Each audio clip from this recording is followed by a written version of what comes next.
आलू मटन हो शोरबे वाला और साथ में वो बॉयल राइस तो बेहद ज़बरदस्त और मज़ेदार सा ये बनता है कम्बिनेशन। तो क्या आपने कभी इस तरीके से आलू मटन शोरबे वाला चावलों के साथ खाया है? बिस्मिल्लाहिर्रहमानिर्रहीम, अस्सलाम वालेकुम, welcome to my channel daily cooking. तो आज हम बनाएंगे बेहद मज़ेदार आलू मटन शोरबे वाला और साथ में बॉयल राइस। तो चले आए बनाना स्टार्ट करते हैं। तो इसके लिए सबसे पहले कढ़ाई में हम डालेंगे मटन। तो यहाँ पर मटन हमने 2 किलो लिया है। मटन आप अपने हिसाब से कम ज़्यादा भी ले सकते हैं। मटन डालने के बाद फिर इसके अंदर हम डालेंगे प्याज। तो प्याज हमने 2 किलो के अंदर डालना है, 1 पाव, इससे ज़्यादा नहीं डालना। ज़्यादा डालेंगे ना तो शोरबा मीठा हो जाएगा।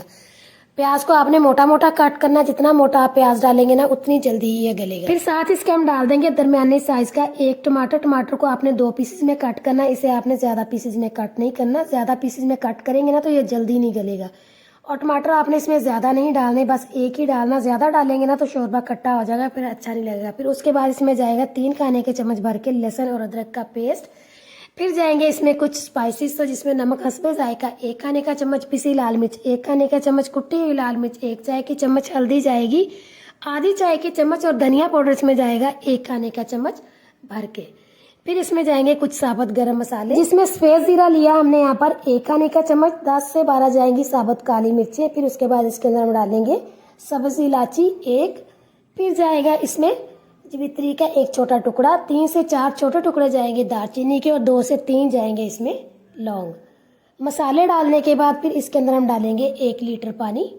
पानी डाल के हमने इसे अच्छी तरह से मिक्स करना। फिर इसे हमने ऊपर से कवर करना, दरमियानी आंच पे इसको हमने पकाना है। इतना पकाना है कि मटन जो है ना हमारा 70% तक गल जाए, इससे ज़्यादा हमने इसको नहीं गलाना। तो देखिए जी, मटन तकरीबन जो है ना 70% तक गल चुका है। इसमें थोड़ा सा जो पानी रह गया ना, दरमियानी आंच पे इसके पानी को भी हमने अच्छी तरह से ड्राई कर लेना है। फिर हम चेक भी कर लेते हैं कि ये कितना गला है। तो देखिए जी, पानी जो है ना हमने मटन का अच्छे तरीके से ड्राई कर लिया है। अब इसके अंदर हम ऑयल डालेंगे। तो ऑयल हमने इसके अंदर 1 छोटा कप डालना है। तो देखिए यहाँ पर बोटी जो है ना हमारी तकरीबन जितनी हमें चाहिए थी ना 70% तक गली, इससे ज़्यादा नहीं गली। क्योंकि जब इसके अंदर हम ऑयल डाल के इसकी बुनाई करेंगे ना, फिर इसमें हम आलू डाल के इसकी बुनाई करेंगे, फिर इसके अंदर हम पानी डालेंगे। तो जब इतने प्रोसेस से मटन हमारा गुजरेगा ना तो एंड पे जाके ना ये फुल गल जाएगा। तो देखिए जी, यहाँ पर मटन की हमने अच्छे तरीके से बुनाई कर लिया है। अब इसके अंदर हम डालेंगे आलू। तो आलू हमने यहाँ पर लिए हैं 3 पाव। आलू आप काम ज़्यादा भी ले सकते हैं। आलू आपने बड़े पीसेस में कट करके डालने हैं, छोटे पीसेस में कट करके नहीं डालने। जिस साइज़ में हम देग में आलू डालते हैं ना वो साइज़ जो है ना इनका होना चाहिए। अगर तो आपका आलू छोटा है आपने 2 पीसेस में कट करना, अगर बड़ा है तो फिर आपने उसके 4 पीस करने हैं।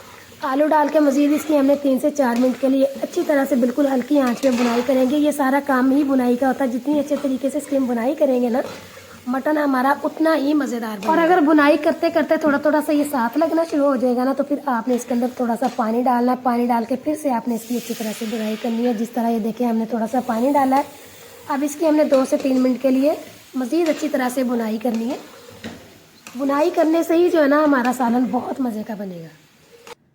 तो देखिए जी, अच्छी खासी इसकी हमने बुनाई कर ली है। दूसरी तरफ जो है ना हमने पानी को भी बॉयल होने के लिए रख दिया है। पानी आपने इसके अंदर बॉयल करके डालना है। तो देखिए जी, यहाँ पर पानी जो है हमारा अच्छा खासा जो है ना गर्म हो चुका है और दूसरी तरफ मटन जो है ना वो भी अच्छे तरीके से इसकी बुनाई हो चुकी है। अब इसके अंदर आपने जो है ना पानी डालना है। पानी आप अपने हिसाब से कम ज़्यादा डाल सकते हैं, ये शोरबे पे डिपेंड करता है जिस तरह का। तो देखिए जी, अच्छी तरह से इसको हमने मिक्स कर लिया। अब इसे हम ऊपर से कवर करेंगे। कवर करके इसको हमने दरमियानी आंच पे पकाना है 10 से 15 मिनट के लिए। तो देखिए जी, 15 मिनट हो चुके हैं। मटन जो है हमारा तकरीबन गल चुका। अब इसके अंदर हम डालेंगे साबुत हरी मिर्चें 4 से 5। मिर्चों की आपने डंडियाँ बिल्कुल भी नहीं उतारनी। अब साथ ही इसके हम डाल देंगे 1 खाने का चम्मच कसूरी मेथी। ये आपने इसमें लाजमी डालनी है। मेथी डालने के बाद मज़ीद इसे हमने 2 से 3 मिनट के लिए अच्छी तरह से पकाना, ताकि मेथी का जो सारा फ्लेवर है ना शोरबे में आ जाए। तो देखिए जी, 5 मिनट के बाद जो है ना मटन का साला हमारा फुल डालना है। अब इसके अंदर हम डालेंगे आधी चाय की चम्मच पिसा हुआ गरम मसाला। साथ ही इसके हम डाल देंगे थोड़ा सा कटा हुआ हरा धनिया। मेथी डालने से जो इसमें फ्लेवर है ना वो कमाल का है। जब इसका हमने ढक्कन उठाया था ना तो इसमें खुशबू आई थी। यकीन जाने कि आप सोच भी नहीं सकते कि कसूरी मेथी का फ्लेवर कितना ज़बरदस्त या शोरबे में आता है। तो आपने इसमें लाजमी डालना है। यहाँ पर देखें मटन हमारा फुल डन रेडी है। अब इसे हम बोल में डालते हैं। तो तैयार है जी बेहद मज़ेदार सा हमारा आलू मटन शोरबे वाला और साथ में बॉयल राइस। बॉयल राइस का जो शोरबे के साथ कम्बिनेशन है, चाहे वो मटन है चाहे वो चिकन है, जो भी है ना इसका कम्बिनेशन इसके साथ जो है ना वो बहुत कमाल का। तो आपने जो है इस रेसिपी को ज़रूर ट्राई करना है और यकीन जाने चावल भी एकदम जो है ना बहुत ज़बरदस्त बने और जो हमारा मटन है ना वो भी बहुत मज़े का बनकर तैयार हुआ। इसकी बोटी भी जो है ना जिस तरीके से हम चाहते थे ना उसी तरह की ये गली और बहुत मज़ेदार ये बनकर तैयार हुआ है। आपने इस रेसिपी को ज़रूर ट्राई करना है। वीडियो अच्छी लगे तो लाइक करें, शेयर करें। चैनल पे नए हैं तो चैनल को सब्सक्राइब करें, बेल आइकन भी प्रेस करें ताकि आपको हर नई वीडियो आने वाली का नोटिफिकेशन जल्द मिलता रहे। दुआओं में याद रखें और अगली वीडियो तक के लिए अल्लाह हाफिज़।